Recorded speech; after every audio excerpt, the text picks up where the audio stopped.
Evening, everyone. Hello. So I thought we'd have a little bit of a discussion about Tommy Robinson again and the demonstration from today. So it's worth covering over a few things ago now.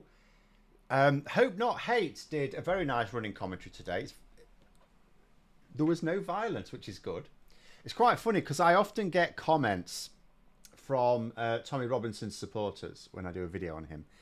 And they go, oh, we're peaceful, we're peaceful. It's like, mate, the last demonstration, you punched an horse, right? 5 police officers ended up with injuries. And they tried to, like, break through gates and stuff. During the riots, they kicked people's walls outside their house in to have bricks to throw at other buildings and people. You know, they burnt down a citizens' advice bureau, which is used by the most vulnerable, desperate people in society. But today, as far as I can tell, was not. There was no reports of violence. So if there happens to emerge some news about an isolated event over the next 24 hours, then we can assume that that's just 1 or 2 knobheads.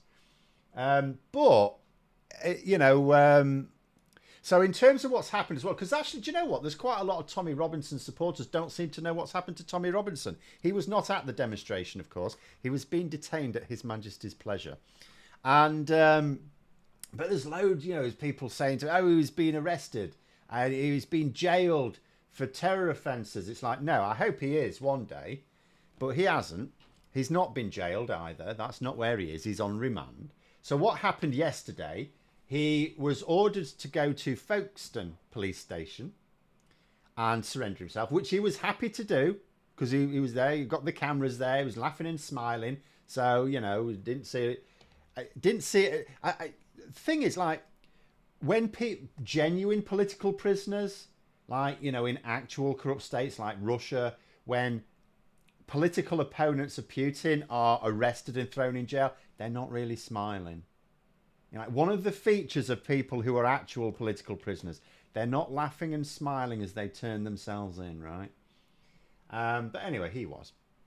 Because give me money. That's his thing. Give me money. He tried it on was it Monday when he came back into the country through Luton Airport. And he's going, I thought I was going to be arrested. I was so surprised. Give me money. But anyway, so... He was initially charged with an offence relating to the fact that he wouldn't give the police his PIN because they wanted to check his phone to see if he was being involved in any terror-related offences. Now, of course, if the police had have checked his phone, remember, this was like 2 days before the riots kicked off in Southport. So if the police had been able to check his phone at the time, and obviously, people are saying, well, couldn't they have just cracked it? Well, I'm guessing they didn't have the authority to seize the phone and send it over to like GCHQ or anything. So no. Because he refused... If they had have looked at it, they'd have been seeing all the stuff planned for these riots for this week. Or for that particular week, I should say. But anyway. So he disappeared off out the country. Came back. He's now been charged with the fact that he wouldn't give them the PIN, which is a criminal offence. If the police... it's not that the police can just demand your PIN number, but if they... suspect you of being involved in terror-related offences, then yes, they can. And but he was bailed for that. He's not been in prison for that because obviously there's no court case yet. So there's he's just been charged with it. So there'll be a court hearing for that at some point. But obviously he has a court hearing on Monday for the contempt of court charges that he was supposed to be in court for in July till he buggered off out the country. So that's what he's been held on remand for, which is not the same thing as being jailed, although he is not at liberty. So he's on remand for that. But anyway, I'm going to go back to like sort of the last thing that's said here. So it was quite a lengthy do in London today, by all accounts. Lawrence Fox was originally going to speak there. They had a whole lineup of loonies. Lawrence Fox was going to be one of them. And then he pulled out and he felt the need to make this big statement yesterday evening on Twitter, big old long one. And excusing his non-attendance. And he said, I'm going to read it out here so I don't misquote him. He said here, I have seen the speakers list for tomorrow. I'll ignore the fact he didn't put an apostrophe in. It's Twitter, right? Yeah. I have seen the speakers list for tomorrow. I don't recognise a single name. Now, that's interesting. I'll read the rest of it, actually. I cannot share a stage with people I don't know, which is a mad thing to do, because I've done that. I've not spoken at a great many events, I have to say. But I've not known necessarily the people who I've shared a stage with. I don't see why that's a big deal. I get how you wouldn't want to share a stage with someone who's a wrong un. I get that. Appreciate that. But these were all friends of Tommy Robinson, right? Anyway. Says, I will not be attending tomorrow's march. I mean, he could have attended the march without speaking, couldn't he? But no, he couldn't be asked. I hope it passes peacefully and without incident, which it seems to have done, and is a celebration of our collective rejection of the two-tiered society we've been forced into. Good one. But here's the thing. He says he didn't recognise a single name. But Andrew Bridgen was speaking there today. For those who don't remember him, this is the former Tory MP who went down a rabbit hole and became a big anti-vaxxer conspiracy theorist, and so was at some point ejected from the Conservative Party and then lost his seat in the election. But he's very well known to Lawrence Fox because they both created their own party. I forget which is which now. Lawrence Fox, I think, is the Reclaim Party, is he? And Andrew Bridgen had some other, I can't remember. They made up some parties anyway. And for the May elections, the local elections, the mayoral, I think it was to do with the mayoral elections and London Assembly and stuff like that. But for various by-elections that were also happening as well, they formed a bit of an alliance. So they were working together, so they know each other. So it's a bit dodgy, that one, anyway. If Tiny Tommy wanted to be a part of the demo today, he would have handed himself to the police custody on Sunday evening, so only one night in the cells before court Monday. Well, no, I think they would have arrested him before he could have spoken at the demonstration. You know, he was, well, according to, I mean, this is according to him. I don't think the police have contradicted it. Couldn't think of words then. But he was ordered to surrender himself at 3 p.m. yesterday. I don't think it was like sometime over the next couple of days, Tommy, mate. So no. But if he'd have wanted to speak at the demonstration, he could have organised it for last week. Now, apparently this demonstration was actually organised a long time ago, and it was supposed to be for next month. So it was brought forward. But it was brought forward to 2 days before a court case when he knows there was a warrant out to detain him for said court case. So why didn't he do it the week earlier? Huh? Could have done it a week earlier. Doesn't really matter, because he shouldn't have skipped the country in the first place. He should have attended court, because he's now more likely to not be found guilty, because the being found guilty is based on the evidence there. Although you could argue he is more likely to be found guilty of contempt of court, given that just a few days before the original court date in July, he committed another contempt of court. He was told by the judges, do not show that video of you basically defaming that Syrian lad. And he did it again. It's pinned to his Twitter page. He does it constantly. So, you know, he is in contempt of court. It's open and shut case, as far as I can see. But whatever punishment may be waiting for him, presumably, I mean, I'm not a judge, but presumably we'll take into account that he's already been imprisoned in the past for basically doing the same thing. And he skipped the country for 3 months instead of attending the last court case. And he's openly contemptuous of the court system.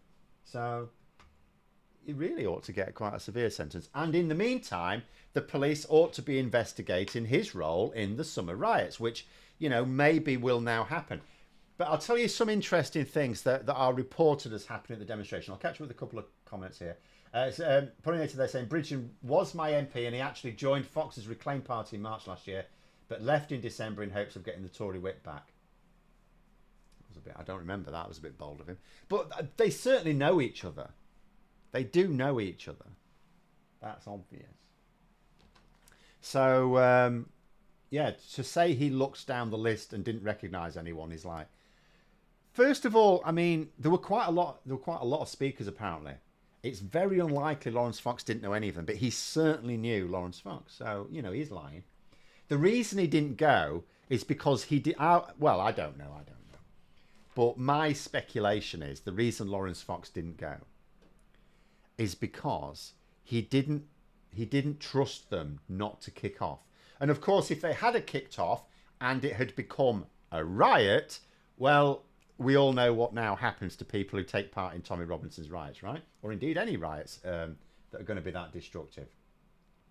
M saying, if I was PM for the day, I'd make a law. I'm going to be pedantic here, and say you can't make a law in one day. But okay, we'll go with it. Saying that all anti-vaxxers should be confined to their homes, homeschooled, work remotely from home, so the sensible populace are protected from their idiocy. Unfortunately, in the internet age, because, like, you know, that doesn't stop them. In fact, that's the place they want to be anyway. They are at home. Anti-vaxxers are at home, right? They're at home, spreading their nonsense on the internet. But I'll just do this one quickly because it's a bit off topic, but I can answer it in like 10 seconds. Thoughts on Labour's plan to open 5 new free ports, even though they had little economic value, basically none, and reduce tax revenues. Weren't Labour against free ports when they were opposition? Yes. And they were also against them when they were in government. One of the first thing they said about free ports in government was, well, we're not going to do any more because they're just silly. What are my thoughts on announcing 5 more? They just want to announce things that can sound positive. That's what, I saw someone, I can't remember who it was, some commentator who made the point, it's not really a great sign that because the government know it's rubbish, right? The last government knew they were rubbish. Everyone knows they're rubbish. Well, I say everyone who knows about them knows they're rubbish. So the fact that they're announcing them, it's just what Labour are trying to do at the moment is trying to say, look, we're investing, we're doing this and this and this, and in 10 years time we're going to have this blooming economy again, right? Blooming economy. And and so this is one of them. And I agree with the point. It's not a good sign if the government feels the need. Because Keir Starmer said he's not about performative politics, which is, you know, an odd thing to say because, sorry, a lot of politics is performative. Even when you've got the very best of intentions and you are a serious government, there's still performance to it all. And when you're not very good at that performance, we can see what happened over the last few months. Your poll ratings don't do very well, right? But this is very performative. Anyway, I've taken longer than 10 seconds, sorry. Let us go back, because I want to pick up on some of the things that happened. Because I've just talked about Lawrence Fox there. That's something that didn't happen. Something that did happen. I'm going to go to the end of Hope Not Hate's little account, should we say. So it says here that... so Tommy Robinson's mates at the... apparently he has one. At the demonstration today said that he was passing on a message from dear old Tommy that dear old Tommy would like his supporters, if he is convicted and imprisoned next week, they would like his supporters to protest outside of whichever prison he's sent to. Now, I had a little bit of thought about that. So people may imagine, you know, the fake vicar, Calvin Robinson, that's his name. I've forgotten his name momentarily there. And his latest grift from earlier this year was setting up a crowdfunder. Apparently there's some island for sale on the northeast coast, off the northeast coast of Scotland, right? And he wants to buy it for Christianity, okay? He wants it to be like this Christian retreat. In reality, he just wants to own an island, okay? He could buy Graham's, actually, thinking about it. But anyway, so he wanted to buy this island. He wanted his supporters to give him the money so that he could own the island, right? Grifters, they do my head in. And I was just thinking to myself, I don't think he raised the money to buy it, which means the island, presumably, unless someone else has bought it, is still for sale. What if the government bought it and built a little prison on it and imprisoned Tommy Robinson on this little island and then let his supporters go and protest on that island? And we can actually have the whole lot of them just off the northeast coast of Scotland, not doing anyone any harm. How about that? Regarding the talk about working people class, where do folk like myself or on a disabled benefit derive our income entirely from the benefit in the class structure. Well, in the class structure, who knows? Because I say class is quite. There is still a class system, obviously, in this country, but it is a lot more porous than it used to be. But again, what I would say in terms of Labour's definition is very much about income, which is a better way of looking at it. At the end of the day, they only came up with this thing to decide who should be protected from tax rises, and they have based it. Even though they're being, they're not painting the clearest, most consistent picture, but every time they've explained who they're thinking of when they're talking about people who are protected from these tax rises, it's based on income every time. So people, again, during the election, they said low to middle income. That is consistent with what Starmer said yesterday. It's not the words he used, but it is consistent with what he said. So that is it. So it doesn't matter whether you're in work or not in work. You could be retired. You could be out of work. You could be permanently out of work. You could be in work. It doesn't matter. The people who are supposed to be protected are the people who are supposed to be on the incomes where you cannot afford for the government to be landing with you with more costs, basically. Now, we will see how that pans out with the budget itself, of course. So that was one thought I had. The other thing, what else happened there? So there was this huge list of people. The other notable thing about the report, actually, I'll do a little comment here. Tushan, they're saying a Tommy Robinson Island prison police supply costed proposal. Well, he wouldn't necessarily cost a lot at all, because we could see. Here's the beauty of it. You see, so there's no actual. You can't really live off the land on this island. I don't think it's big enough, right? And I don't think they're very good at fishing. Tommy Robinson's very good at fishing, but I'm not sure his supporters are. So here's the plan. You see, self-funding, right? So you build this basically not one man. You could put a few other people in there, but you build this like almost small-scale prison, because it's a small island, and you fund it by this, right? Because to get there, it's an island, right? You're not going to swim across, let's be honest. You need a ferry. So you get a little ferryman, right, to work there, and you charge his supporters to ferry them across to the island. Yeah. And then, of course, they can't stay there because they can't live off the land. I mean, if there's the odd fisherman there, that's fine. They can do what they like. So they'll have to come back for sustenance, and then they'll need ferrying back again, and then back again to go and protest the next day or something, right? So I would say Tommy Robinson, obviously Tommy Robinson's supporters, they're clearly not feeling the cost of living because they can afford to give money to Tommy Robinson, right? So they're obviously not as hard up as we might imagine. Well, then they can afford, if they want to protest outside his island prison, they can afford to pay the ferry fees. And, and the government organised that, state-funded, none of this privatised nonsense. And, everything that's made on top of the running costs goes into running the prison. It's self-funding. It's an absolutely genius idea. The government should hire me for these sort of things. I'd solve so many problems. If Starmer's implying those with savings aren't working class just to encourage those to spend rather than say boost the economy. No, I don't. I don't think it's 4D chess. And when he said that, he did specifically say, he didn't say that people with savings aren't working people. He said those whose savings aren't. It's the distinction is, are your savings enough to be able to afford to get yourself out the shit if a big emergency happens? If the answer is no, then no. It doesn't mean you've got like a few £100 put aside. But anyway, so I mean, there's actually multiple. I'm going to do a video on this tomorrow as well, as because not everyone will watch this. But there were multiple interests, even though there was thankfully no violence. It was the least violent Tommy Robinson event ever, because he wasn't there. That's interesting, isn't it? But there were another couple. And I hope not hate. I'm actually going to point something out here that they have said that occurred to me as well.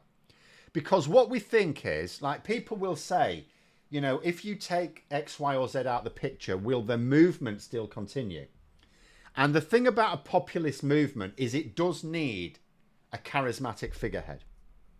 That's why if Nigel Farage had not been a bigot, right? in his life, let's say he'd just grown up and just been normal, UKIP would still have existed. He didn't, UKIP would still have existed, but it wouldn't have been as successful as it was. And the Brexit referendum wouldn't have succeeded. In fact, there were a number of charismatic individuals. Any one of the result was so close to Brexit, any one of who had not been a dickhead, and the result almost certainly would have gone the other way. Nigel Farage is one of them. Boris Johnson is another. So, and then you could also argue the other way. If we'd have had someone charismatic on the Remain side, then actually that could have swung it as well. So if Nigel Farage, for example, decided to go and live permanently in America and couldn't be arsed with Clacton or Britain or anything like that, would Reform UK carry on? Yes, it would carry on. Would it carry on and be as successful as it would otherwise be without Farage? No, probably not. And the same thing applies with Tommy Robinson. People will ask, let's say he was, found God or something and decided he was going to repent of his wicked ways and no longer be a populist. Would his movement just select someone else? Now, the money would be there. The old rubles will still be there for someone to emerge. But would they be able to? And an interesting point that Hope Not Hate said today is, so they had to suffer this all. Because they're documenting everything, right? So they had to watch the whole thing. And it was hours, apparently. Hours and hours, including an hour and a half new latest film from Tommy Robinson, right? And one thing they said is, and quite a few of the speakers were from abroad anyway, so they wouldn't be able to just take over the Tommy Robinson racket. And one thing they said was there was no obvious replacement for Tommy Robinson there. There was no one who could conceivably sort of take over from Tommy Robinson if Tommy Robinson no longer wanted to do it, who would have the same appeal. Which was an interesting thing. But when I mentioned Nigel Farage as well, another thing, apparently they were, and it's not surprising, is it? They were absolutely tearing Nigel Farage a new one. Oh, they hate him. And this, for those who might be confused, is down to during the riots themselves, when, there was a lot of talk about, the people who'd incited this hatred leading up to it. And Nigel Farage was very much front and centre of it. I mean, there's a reason why they are, not officially, but they are unofficially called the Farage riots. I mean, you could argue it'd be more accurate to call them the Robinson riots, quite frankly. But nonetheless, people have called them the Farage riots. They feel that Nigel Farage has been a more effective driver of hate than Tommy Robinson, right? But because Nigel Farage was obviously, consulting with lawyers, and they were saying, you want to calm it down. Because what you notice is Nigel Farage, when the riots really kicked off, didn't really say anything. And then when he did, about a week or so later, he delivered a carefully scripted, what you might call a lawyered statement, right? And in it, I did a video on this at the time, he basically threw Tommy Robinson under the bus. He was basically, oh yeah, this is all Tommy Robinson's fault. It's nothing to do with me. Tommy Robinson absolutely is as guilty as you like. Not me, not guilty, Your Honour. And Robinson's fans did not appreciate this. It was like, Nigel, we were on your side, but you're a bell end now. So they absolutely hate him. One pagan there saying, where's the return to Keynesian Reeves spoke of? We'll see it in the budget, won't we? Keynesian economics is like spending to invest, which is what we're going to hear. Or put it this way, everything they've said over the last 2 weeks would sound very, very odd if that's not what's in the budget. And they're saying, Ori, Brexit, I think a substantial difference could be made had David Cameron not been heading up the Remain campaign. Well, that is another thing. It was known after when the debrief happened, and obviously all the pollsters started to ask people, why they chose to vote in a particular way. I'm not going to say this was responsible for a massive number of votes, but it showed up in the data. There was a significant number of people saying to stick two fingers up at David Cameron. So yes, in actual fact, the two political leaders we had of the Remain campaign would have actually done us all a favour had they not. I mean, a lot of people didn't actually know what Jeremy Corbyn, which side he was even on. That's what the polling suggested. They didn't actually know whether he was campaigning for Remain or Leave. And as for David Cameron, there was quite a few people who just wanted to, make him suffer for austerity. And austerity, of course, is what led to the collapse of living standards, which allowed for people to make the desperate choice of, well, let's do something mad like leave the EU. But anyway, it is what it is. It's done now. 8 years now, I suppose. But the whole thing kicked off really about 10 years ago when David Cameron decided, or was started to be persuaded to put it in his bloody manifesto. David Cameron, the government should have remained neutral during the referendum. Remain would have won, as it wouldn't have been a referendum against Cameron. Well, again, I don't know if that... There are lots of individual events that could easily have swung it short, and that may be one of them because it was a large enough factor to show up in polling. This specifically sticking two fingers up at David Cameron. But that, I don't know, was that large enough? I don't know. I do think that the Nigel Farage factor was large enough, and I do think that I would say Nigel Farage was the biggest single factor, but Boris Johnson I also think was probably a bigger factor than David Cameron. But I have no hard evidence for that. But it's quite easy to empirically show that Nigel Farage definitely had enough. We may never have had a referendum without Nigel Farage. Something he would be delighted for me to say, because he's proud of it. But, it's not certain, but it's entirely possible there would never have been a referendum without Nigel Farage. Because he is the one who turned UKIP into this force that scared the bejesus out of Tory MPs. But anyway. Oh, go on then, Duncan. You've asked this, I think, already. I did a video about UKCA a few weeks ago. It's now embedded. Needs to be officially abolished. It's just postponed indefinitely. See my above two posts. No, it's abandoned. The thing is about you can't abolish the UKCA mark because a crap load of companies already paid for it. But they don't need it. And that's been officially confirmed. It hasn't been indefinitely postponed at all. It has actually been, you do not need this in perpetuity. Now, obviously, there's no such thing as in perpetuity, because in theory, the Conservatives could come back to power and decide they're going to go ahead with it again, although I strongly suspect not, because they weren't really going ahead with it themselves anyway. But it is not, its official designation is not postponed. Its official designation is you do not need it. It still exists. You can still use it. And you can still register for it. You just don't need to. That is the position now. So no, businesses can behave as if they do not need the UKCA mark because they don't. And the Tories actually got rid of the need for it for most purposes anyway. There's not all of it. UKCA will just expire in time. Very possibly, yeah.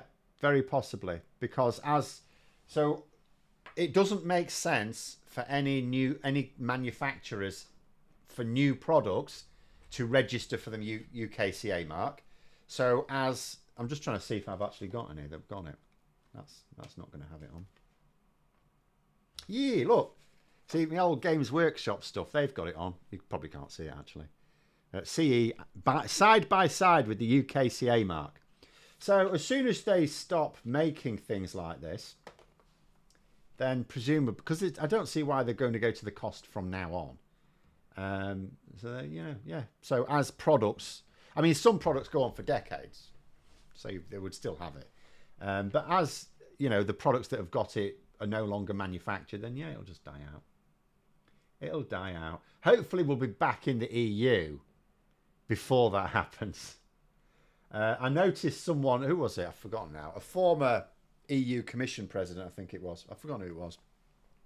Suggesting that he expects Britain to be back in the EU in 15 years. That would be lovely. That would be nice. But anyway. Right, going back to Tommy Robinson here. Putting it to this end, the only pro-EU populist I think could make a victory was Blair. I don't think he was really a populist. But also, I don't think he was really popular either at this point. Tony Blair, obviously is not particularly popular amongst the right wing. and he'd sort of shit the bed amongst the left as well. So although both he and John Major both piped up, I don't think they would have been ideal people to lead the campaign either. You know, we needed someone, like, you didn't even need someone who was particularly, I mean, they needed to have some grasp of the details because they'd be asked. We just needed someone who was charismatic. Didn't have to be a political leader. Could have been a celebrity. Could have been anyone who was like, who knew they'd have to know enough of their stuff to survive interview questions. We just needed someone popular. And it's utterly madness to me. Utterly madness. That, you know, there's so many, even celebrities wringing their hands now about, oh, you know, this is all bad. And it's like, well, why didn't we put one of you guys in? And it's not necessarily their fault if no one asked, you know, because David Cameron just insisted it would be a politically led campaign. Well, bloody stupid idea. I mean, he should have realised he was about as popular as like a wart on the end of your doodah, right? So he should have just gone, look, I don't want us to leave the EU. I am a hindrance, so I'll just step aside. And it's so stupid that he didn't do that. But anyway, right, here we go. Band of high-ups there. So Robinson is only a figurehead because there's no one else like him and splitting the attention. Would two such individuals be successful grifting the same grift? Well, I mean, you've arguably got a bit of a split anyway with, as I say, the reports that there were a lot, including speakers, not just in the crowd. There were speakers at the rally today. Which I can now call it a rally or demonstration because it doesn't appear to have been violent.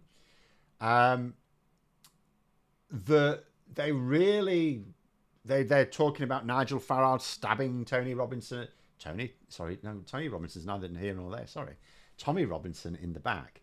At least Tony Robinson is genuinely Tony Robinson as far as I know. But yeah, so you could argue there's already a bit of split. Now, I haven't necessarily seen any significant number of Farage supporters who are now sort of splitting away from Tommy Robinson. It could well be that Farage's supporters are just ones who, like with any cult leader, just, oh, yeah, he didn't really stab Tommy Robinson in the back. Whereas you've also got, so you have got a split already now. And if you split it further, see, the thing is, I don't think you would realistically get, if you're thinking about two figures that would take over from Tommy Robinson, I'm not sure that they would necessarily work well together, because anyone who tries to lead such a movement inevitably has an ego. Populists are quite famous for having egos. So the idea of two, initially they might work together, but then they won't be able to manage it. Just like I go back to Lawrence Fox and Andrew Bridgen, they couldn't work together. Admittedly, it's mostly because of Lawrence Fox, but nonetheless, you know, it's that sort of narcissism, you know, the narcissism of populist leaders.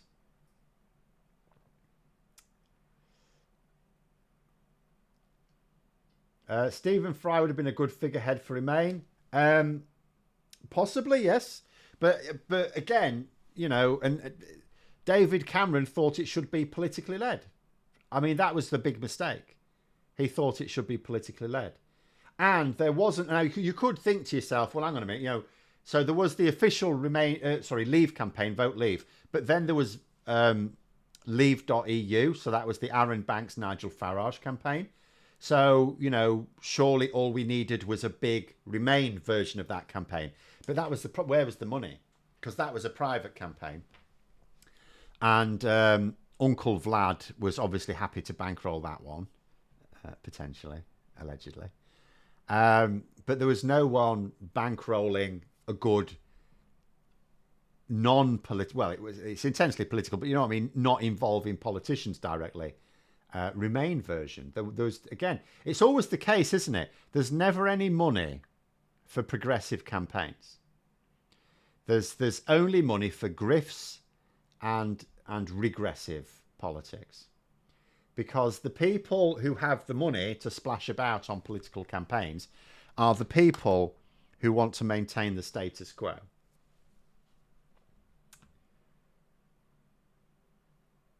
Prior to this, said 15 years, I'm in my 40s, denied a vote originally on the matter. Yeah.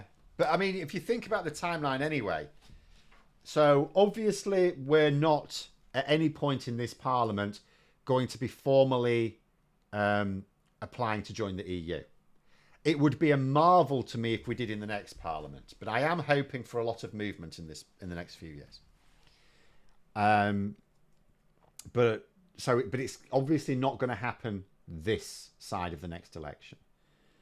So the best case scenario is we're openly talking about joining the EU in 5 years' time. Now, and again, I'm more hopeful. I don't expect that.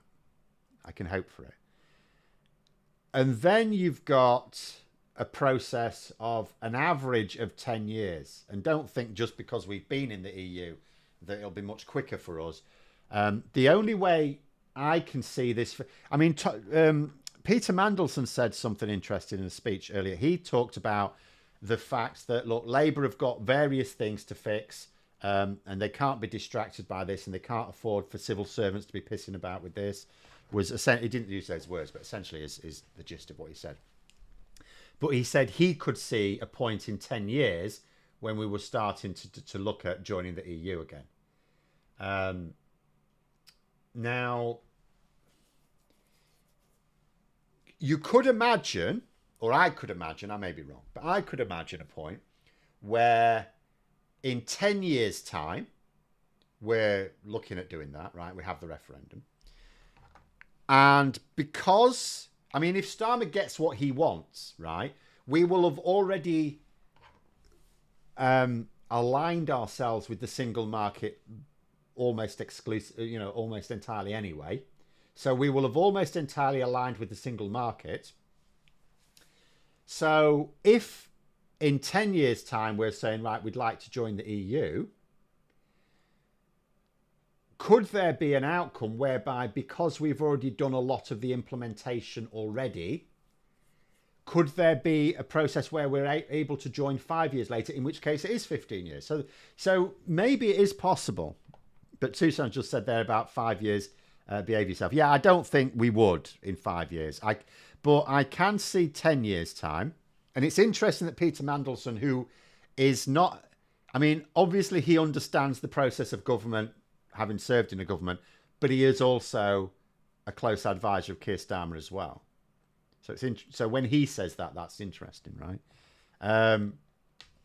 And that, that's a possible timeline. As far as I know, again, I'm not an expert on joining the EU, but maybe that's possible, because a lot of the time is...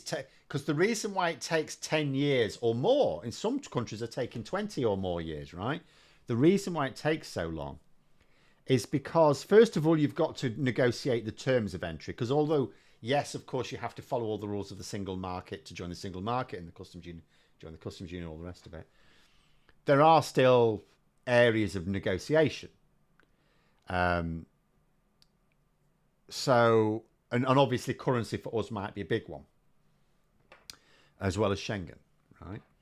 So there will be the negotiations. But then another part of it is the implementation.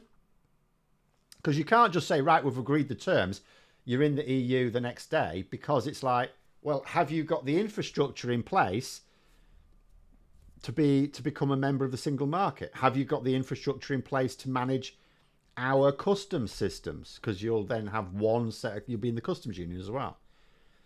And have you got the process in place to go ahead with elections for the European Parliament? And you have to assign some members for the European Parliament. So, there's all things like this going on. But if we do a lot of the groundwork ahead of that, then maybe it would be possible to negotiate, agree, and implement within 5 years, maybe. But I can't see an outcome where it's less than that, is my point. There's like no serious outcome where it's less than that at all. Presumably Nick Clegg should have led the Remain campaign. He's not a campaigner, but at least he believed in it. Also at the time, oh, well, actually, because no, he was associated with austerity as well. he wasn't necessarily as reviled as David Cameron, but he was still, he was still associated with austerity. Hence his party's collapse in the previous election. Besides, he was off going, and he wasn't working at Facebook at the time, was he? That was a bit later, but that's what he was working on. Who's popping there saying, I think the political landscape has a propensity to look very different in a decade, especially considering world politics. Oh, lots of, some people have put things like a Trump presidency. Would that bring us closer? Yes, it would, but it wouldn't be worth it. I will just point that out. It would not be worth it. Don't think that I wouldn't even call it a silver lining. The outcome for the UK, even with a more urgent need to work more closely with the EU, is not even a silver lining. It's just bad. Trump presidency, just bad. But there are, in 10 years' time, yes, world politics.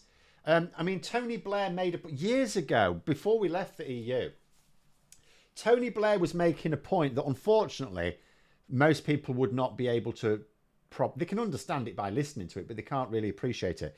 He was making the point that what you're going to have in 20, 30 years time, he said, you're going to have these large powers in the world. You're going to have the United States, you're going to have China, and you're going to have India, just because of their population size. These are just going to be the big states, right? These are going to be the big, powerful states.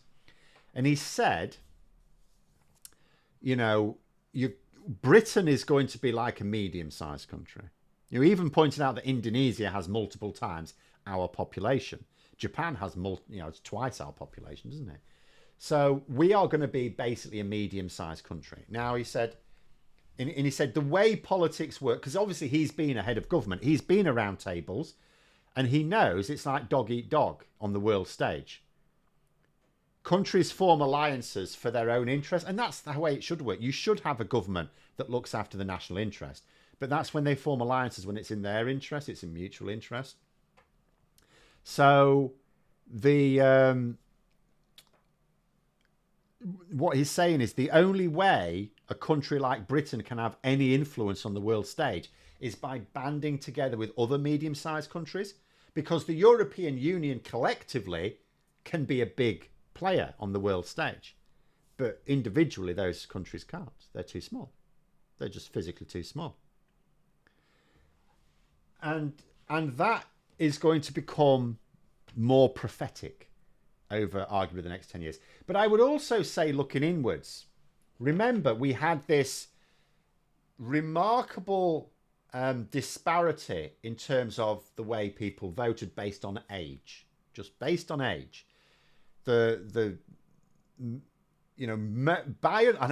there's old people who voted Remain and marched for Remain and all the rest of it, but most old people voted Leave, and most of the Brexit supporters are elderly people. It is no surprise that Reform UK's events are packed out with very elderly people. Now, I will just point out, it's not unusual for any political gathering to have a disproportionate number of older people. Older people, particularly if you're retired, you've got more time on your hands, those who are politically interested have more time to get engaged with politics, and so will do. So you will always have a disproportionately higher number of older people in any political gathering. But in Reform UK, it's almost exclusively old people, right? And with young people, it was the other way around. There were some young people, there was a significant number of young people who voted to Leave, but overwhelmingly young people voted to Remain. And this isn't like right-wing politics where we have this thing where as you get older, you naturally tend towards more conservative views, which we know is a trend that's been booked in America and in the UK. But that doesn't happen with the EU. There's absolutely no reason for that to happen. It was caused by nostalgia. Brexit was like, oh, weren't things great in the 70s? No, they bloody weren't. But the reason why these elderly people think things were better back before we joined, the EEC in this case, it's not because things were better. They weren't, but that's why we joined. We didn't join for the political project. We joined because the country's economy was struggling. And we were watching We used to take the piss out of Italy. I say we, it was long before my time. Britain used to take the piss out of Italy and their economy. And all of a sudden, Italy was catching up to Britain's economy. And they thought, what the bloody hell's happening here? Because the European project was intended as a political project. And that's how Winston Churchill saw it, for example. And that's what it is. But it did it through being an economic project. It achieved its politics through economics. And it was a massive success.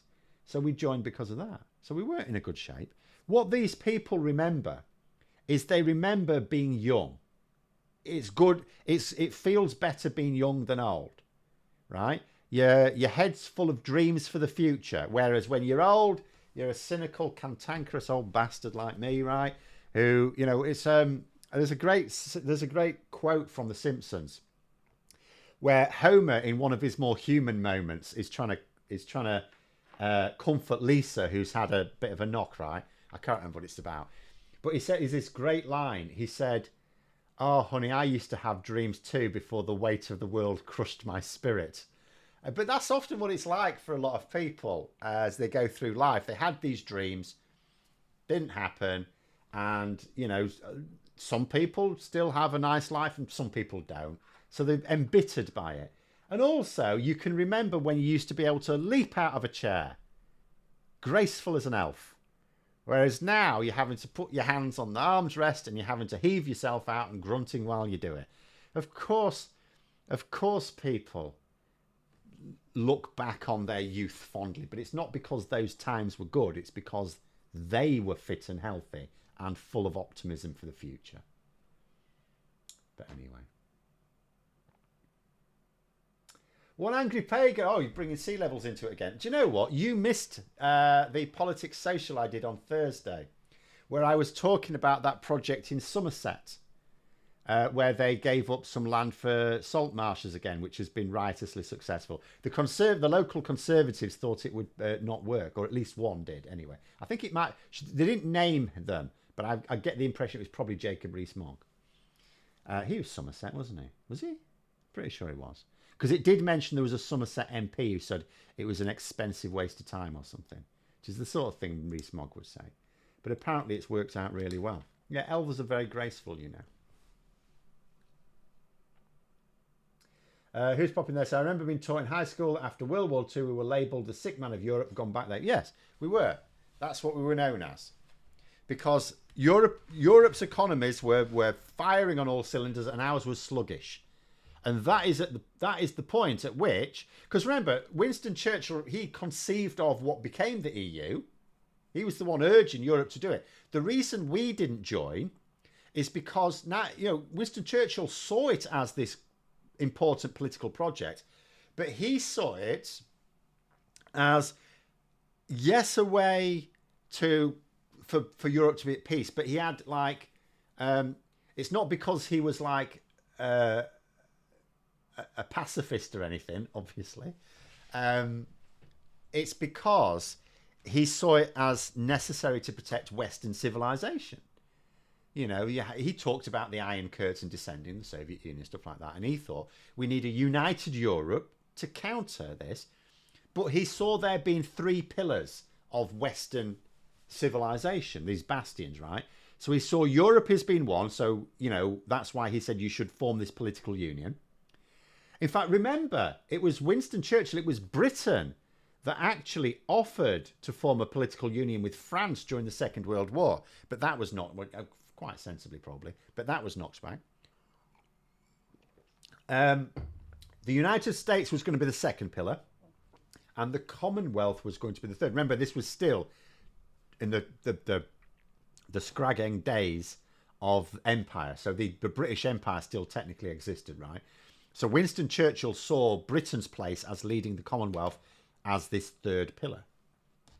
But that didn't go so well. So even at the end, Churchill was going, yeah, we'd probably best join the EEC. Longer pen then say, I do know that project in Somerset. Yes, I'm sure you do.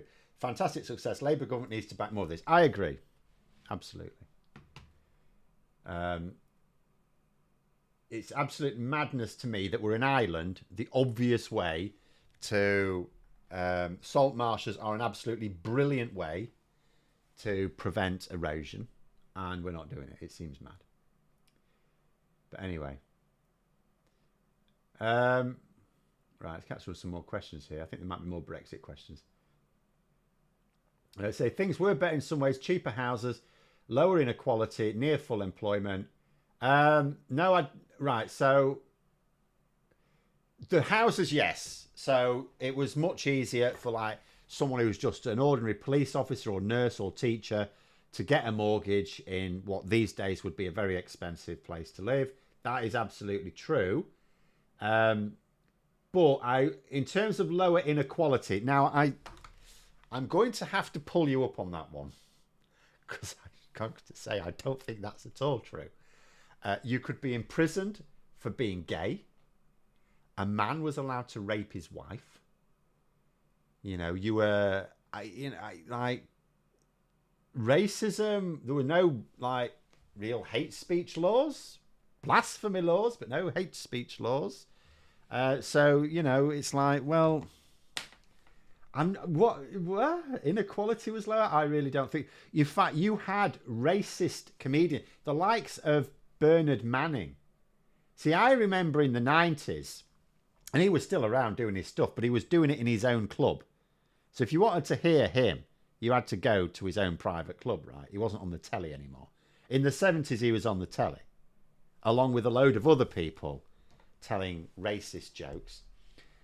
Irish people in this country were very badly victimised. Now, I don't think inequality was better at all.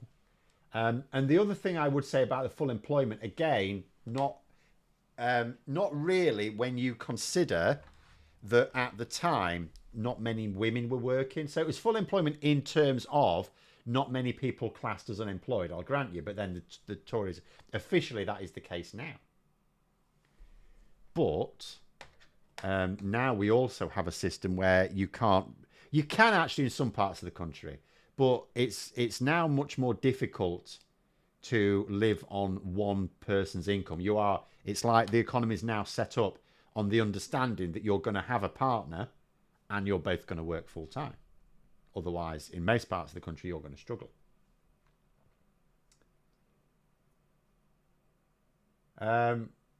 What about planting trees instead of wasting money on carbon capture storage? So trees don't actually really work as carbon capture either. I know it was a very trendy idea 20 years ago. And it is nice to have more greenery. But the number of trees that we can realistically plant in this country is not going to make a dent in it. Whereas carbon capture for some industries actually can. And as I keep pointing out, the carbon capture thing is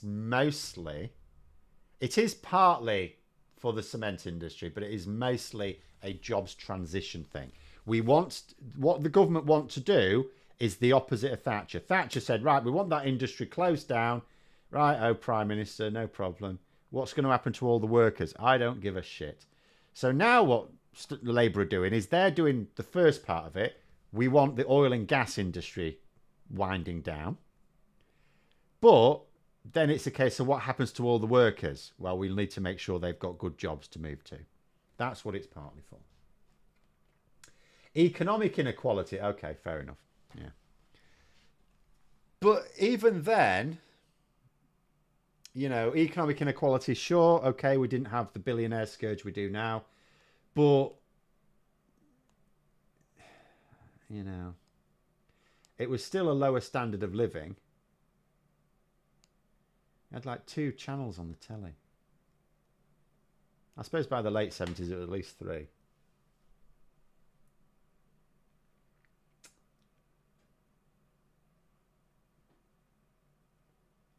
Host popping there saying uni lecturer from Jamaica came here in the 70s when looking for a place to stay, had signs in the window saying no, insert racial slur. So yeah, I mean, I knew that was happening in the 60s, and I guess it was happening in part of the 70s as well.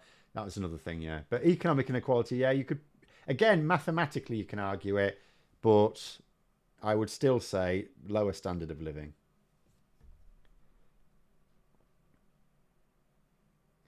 But anyway, last few here, back to the EU.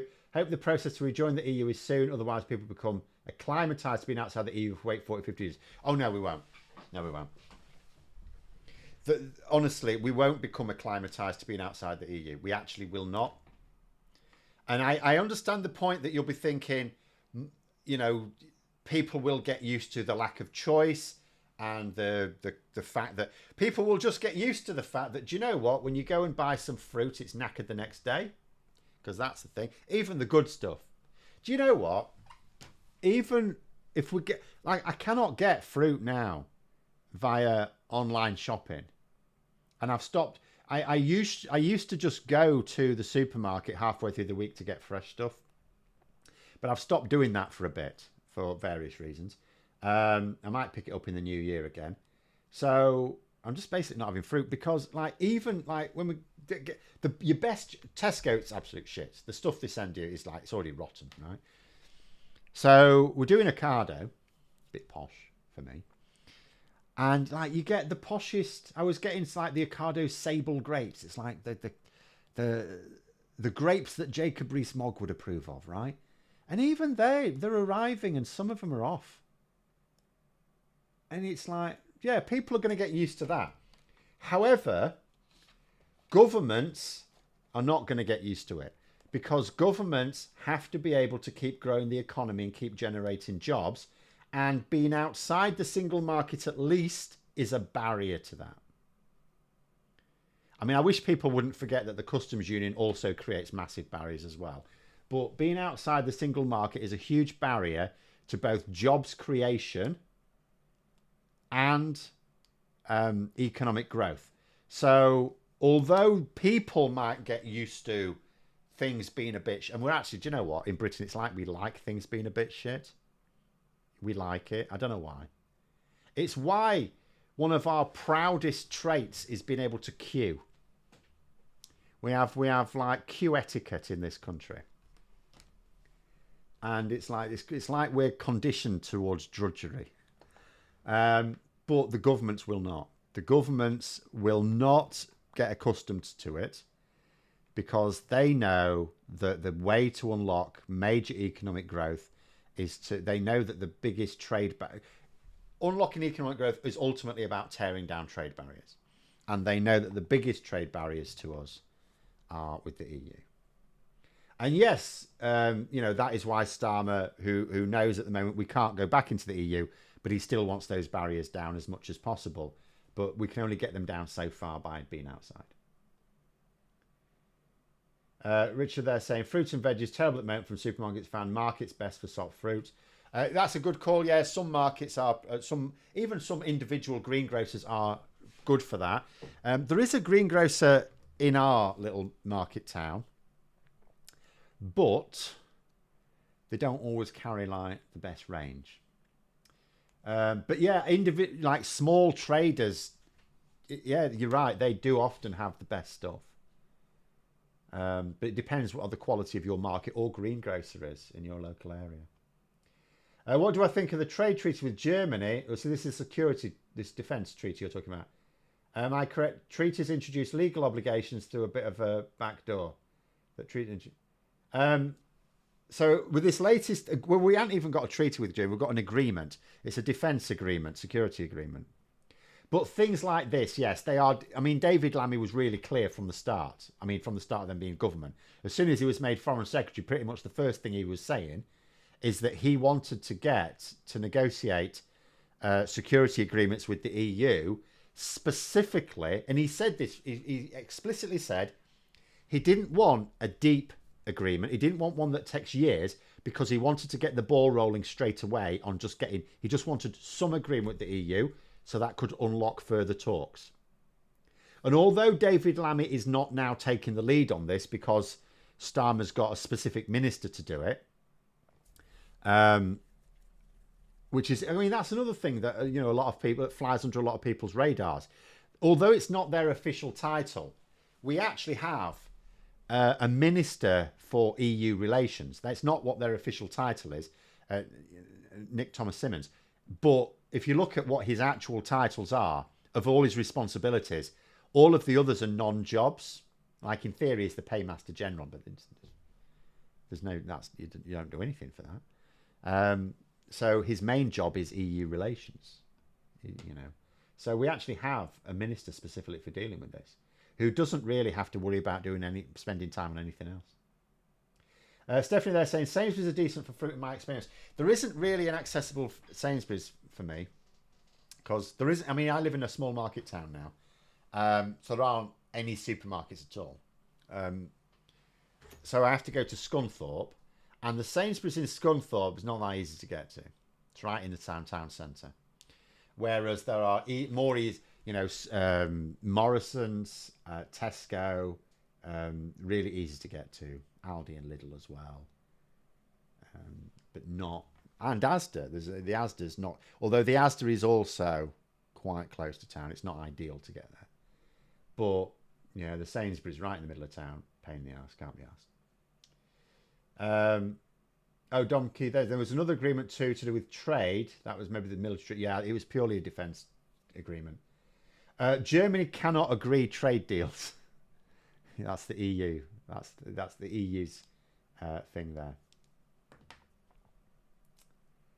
Food shortage have increased since the end of the transition period. The Conservatives blamed COVID, pandemic, Ukraine war for the last few years. See, the thing is, all of those things did contribute, of course.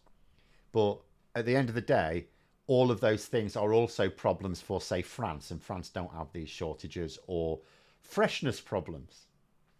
We do. But anyway, there it is. We'll leave it there. Thanks very much for coming on, everyone. Have a great rest of evening. And until next time, I'll see you later.